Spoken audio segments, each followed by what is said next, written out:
آقا فرماتے ہیں اگر تمام شریعت کے امور کو ادا کرنے کے بعد ماں باپ نے راضی ہو کر دست دعا کو دراز کر دیا تب تیری عبادت بھی قبول ہے، تیری ریاضت بھی قبول ہے، تیری دنیا بھی کامیاب اور آخرت بھی کامیاب۔ لیکن ہر روزہ دار کے منہ کی قوت کی بارگاہ میں مجھ کو نمبر سے زیادہ بہتر نہیں ہے۔ روزہ رکھا ہم نے، نمازوں کا پتہ نہیں، روزہ رکھا ہم نے، ہماری زبانوں سے ہمیشہ برے الفاظ نکلے، تلاوت کلام اللہ نہیں نکلی، تو ایسا روزہ رکھنا یہ اپنے جسم پر، اپنے شریر پر، اپنے نفس پر زیادتی کرنا ہے۔ اور جس نے رضائے الہی کے لیے قرآن و سنت کے مطابق روزہ رکھ کر اپنا دن تلاوت کلام اللہ میں اور رات کو رب کی بارگاہ میں گریہ بازاری میں گزارا، اللہ رب العزت کی بارگاہ میں اتنا ہی مقبول ہوتا ہے۔ اور عید کا ایک مفسرین اکرام بتاتے ہیں کہ عید کا جو میدان ہوتا ہے یہ مثل میدان محشر ہے۔ جس طریقے سے میدان محشر کا نقشہ ہوگا اسی طریقے سے یہ عید کا نقشہ ہے۔ جسے آج ہم اپنی حیثیت کے مطابق، جس کے پاس جتنا مال ہے وہ اپنی حیثیت کے مطابق اپنے جسم پر لباس فاخرہ ڈالتا ہے، اپنی حیثیت کے مطابق اپنے جسم کو خوشبو سے مزین کرتا ہے، اچھے کپڑوں کا اہتمام کرتا ہے اور عیدگاہ کے میدان میں اپنا مکھوٹا ایسے ہی بنا کر کے آتا ہے۔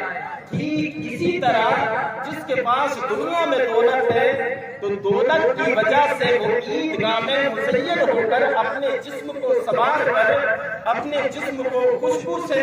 ملبس کر کے آتا ہے۔ ایسے ہی میدان محشر میں ایک ایسی گراؤنڈ ہوگا جسے میدان محشر کہا جاتا ہے، وہاں مزین زینت ہوگی تو دولت کی نہیں ہوگی بلکہ رب کی بارگاہ میں اگر کسی کی زینت ہوگی تو وہاں مالداری جو چلے گی وہ تقویٰ و طہارت کی چلے گی، اعمال کی چلے گی، عبادت کی چلے گی، ریاضت کی چلے گی۔ آج جس طریقے سے ہم عید کے میدان میں بڑے بڑے رئیسوں کو اپنے سینے سے لگا کر، اپنے گلے سے لگا کر مبارکباد پیش کرتے ہیں کہ آج اس کے جسم پر لباس فاخرہ ہے، اس کے جسم پر اچھا لباس ہے، اچھی کار سے آیا ہے، اس کے یہاں کھانے کا انتظام اچھا ہے، تو ہم اس کا اٹھ کر کے استقبال کرتے ہیں، اسے سینے سے لگاتے ہیں۔ لیکن جب قیامت کا میدان ہوگا جہاں نفسی نفسی کا عالم ہوگا، جہاں پر کوئی کسی کا پالک پوچھنے والا نہ ہوگا، صرف اپنی اپنی بڑی ہوگی، ایسے میدان میں وہاں پر بھی ایک ذات ایسی ہوگی جو اسے سینے سے لگائے گی، وہ پیارے آقا کی ذات ہوگی۔ وہ رب کی بارگاہ میں جب اپنے اعمال کا ذخیرہ لے کر کے آئے گا، اپنے جسم کو، پیشانی کو اللہ کی عبادت سے سجا کر کے لے کر کے آئے گا، اپنے سینے میں کلام پاک کی تلاوت کی برسوں کی محنت کو لے کر کے آئے گا، اپنے سینے میں خشیت مولا کے چراغ کو لے کر کے آئے گا، تو میرے رب کی بارگاہ میں اسے خشیت کی ضرورت نہیں ہے بلکہ قیامت کے میدان میں کھڑے ہو کر کے اس کا استقبال کیا جائے گا اور رب کی بارگاہ میں وہ اتنا ہی مقبول ہوگا جس طریقے سے ہم دنیا میں کرتے ہیں۔ آج یہ عبادت، یہ شریعت محض ایک ہماری جو ہے طبیعت کے مطابق رہ گئی ہے، طبیعت سے شریعت کا کہیں سے کہیں تک تعلق نہیں ہے۔ جہاں دیکھو شریعت کا معاملہ ہے کہ اس میں طبیعت کو ہم داخل کر دیتے ہیں۔ ہماری نمازیں جو ہے وہ بھی نقلی ہے، ہماری عبادتیں نقلی ہے، ہمارے روزے بھی نقلی ہے، ہمارے مکھوٹے نقلی ہے، ہمارا ہر ایک عمل الا ماشاءاللہ جو خشیت مولا کے لیے ہو، رضائے الہی کے لیے ہو، الا ماشاءاللہ چند لوگ ہوں گے، ورنہ تو ہم صرف دکھانے کی۔ اسی کو شاعر نے کہا کوئی جنت کا طالب ہے پریشان ہے کوئی غم سے، کوئی جنت کا طالب ہے پریشان ہے کوئی غم سے، عبادت کون کرتا ہے ضرورت سجدہ کراتی ہے۔ جب پریشانی ہوتی ہے تو رب کی بارگاہ میں جاتے ہیں، جب کام ہمارا ہوتا ہے تب رب کی بارگاہ میں جاتے ہیں رضا الہی کے لیے، تب بھی ہم نہیں جاتے، رضا الہی کے لیے تب بھی ہم نہیں جاتے۔ اللہ نے روزی کا کس طریقے سے اہتمام کے لیے ہم سے کہا گیا، میں آپ کو ایک مثال دے کر کے سمجھاؤں۔ آج سوشل میڈیا کا دور ہے، ہر بچے کے ہاتھ میں موبائل فون ہے، اور اتنے بڑے موبائل فون ہیں، سب چلاتے ہیں۔ تو جس کو اللہ نے ہاتھ نہیں دیے نا، تو وہ بھی اپنے لقمہ جو ہے منہ سے کھاتا ہوا نظر آتا ہے، اور جسے ہاتھ منہ کی بات اگر پیر میں نہیں دیے تو وہ بھی لقمہ منہ میں ڈالتا ہے۔ تو گویا جب سوشل میڈیا کا ہم محاسبہ کرتے ہیں تو ہمارا ضمیر کہتا ہے کہ اللہ نے زبان چکھنے کے لیے اور منہ کھانے کے لیے بنایا ہے۔ تو یہ دنیاوی چیز ہے جہاں پر ہمارے ہزاروں معمولی لوگ رہتے ہیں، اگر کھانا ہمارے منہ تک نہ جائے تو سہارے کے لیے دوسرا بندہ کھڑا ہو جاتا ہے، کوئی بات نہیں، تیرے منہ تک لقمہ میں پہنچا دوں گا۔ اب یہ کھانے کا یہ تمہارا اور میرا تصور ہے، یہ کھانا منہ سے کھانے کے لیے بنایا، یہ تمہاری اور میری حق میں ہے۔ لیکن رب کی بارگاہ میں چلتے ہیں مولا، جب ماں کے شکم میں ہم موجود تھے، ماں کے شکم میں ہماری نشو و نما ہو رہی تھی، ہماری پرورش چل رہی تھی، تو وہاں کوئی ہمارا رشتہ دار نہیں تھا، وہاں پر ہمارا کوئی مددگار نہیں تھا، وہاں پر ہمارا نہ کوئی باپ تھا، نہ وہاں پر بھائی تھا جو لقمہ منہ سے دے۔ وہاں تو ہم تیری رضا کے، تیرے کرم کے زیادہ محتاج تھے، لیکن تو نے ماں کے شکم میں لقمہ ہمیں ناف سے نہیں، منہ سے کیوں نہیں بلکہ ناف سے کیوں کھلایا؟ تو مشیت کا نقیب پکار کر کے کہتا ہے کہ وجہ سن، یہ زمانے کی سوچیں ہیں جو یہ سوچتی ہیں کہ اللہ نے منہ کھانے کے لیے بنایا ہے، یہ زمانے کی سوچیں ہیں جن کی سوچ یہ کہتی ہے کہ زبان چکھنے کے لیے بنایا ہے۔ تیری ماں کے شکم میں جب کوئی مددگار نہ تھا، نہ کوئی اتنا ہمدرد تھا، نہ کوئی معاون تھا، ایسے پرفتن دور میں نے ناف سے کھانا اس لیے کھلایا کہ تیری ماں کے شکم میں جو تیری غذا تھی وہ ماہواری کا وہ خون تھا کہ اگر ماں کی شرمگاہ سے نکل جائے تو اس پر غسل واجب ہو جائے۔ لیکن میں نے تیرے شکم میں، ماں کے شکم میں تیرے منہ کو اس لیے پاک رکھا، تیری زبان کو اس لیے پاک رکھا کہ اسی زبان سے تو دنیا میں آ کر مجھے رب پاک کہے گا، اسی زبان سے تو دنیا میں آ کر میرے کلام پاک کی تلاوت کو کرے گا، اسی زبان اور منہ سے تم میرے نبی پاک پر درود و سلام پڑھے گا۔ تو مشیت کا نبی کہتا ہے کہ جب تو اتنے پاک کام اس نور زبان سے دنیا میں کرے گا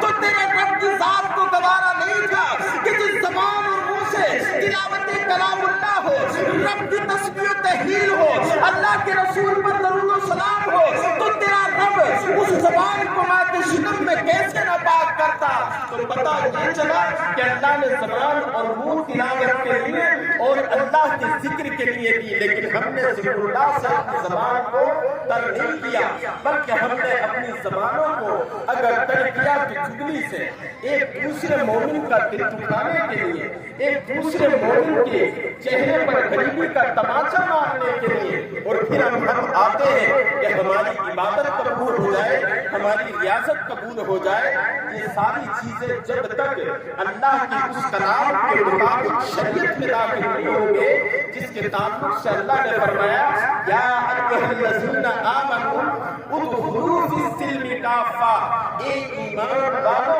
مکمل طریقے سے اسلام میں داخل ہو جاؤ، تب تک تمہارا کچھ ہونے والا نہیں ہے۔ آج عید کا دن ہے، ایک دوسرے سے پیڑ کو ختم کرنا ہے، ایک دوسرے کے دلوں میں جو نفرت و کینہ نے جنم لیا ہے اسے مٹا کر، اپنے سینے کو سینے سے ملا کر ان نفرتوں کو ختم کر کے عشق کا پیغام دینا ہے، اتحاد کا پیغام دینا ہے، اور اسلام کے پرچم کو حقانیت کے ساتھ بلند کرنا ہے۔ دوسری چیز، رمضان کا مقدس مہینہ گزرا،